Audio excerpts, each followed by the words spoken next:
that leg stuck across the belt line.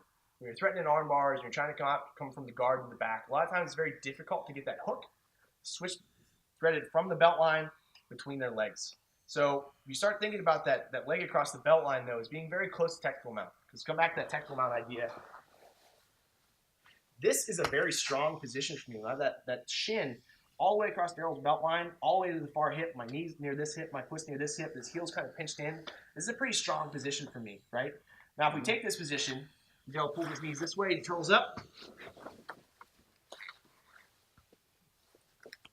This is like technical mount. The orientation has just changed, right?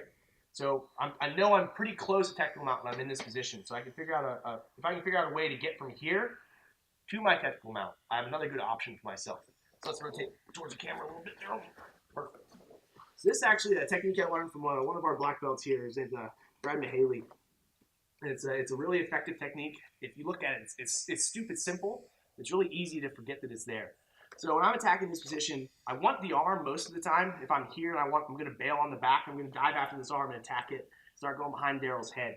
But for some reason, he's kind of wise to that. He's hiding his elbow a little bit. I know I can't dig in there. I know I'm going to really sacrifice my position. The more he hides that arm, the more likely I am to use this transition that we're going to show next.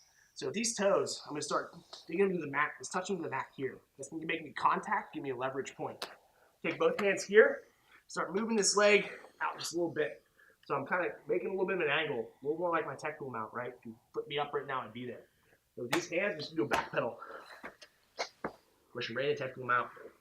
I can start doing my attacks again. Do it one more time. It's a very simple technique. When you look at it, you're kind of thinking, it's a little silly. It might be, but it works pretty well. So he's hiding those elbows. I can't go with my arm bar.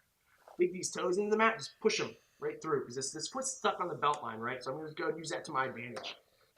Rotate. I'm just going to push backwards. I'm doing a backwards pedal here. Now I can attack my technical mount again. Little simple transition, but it can make a big difference for you.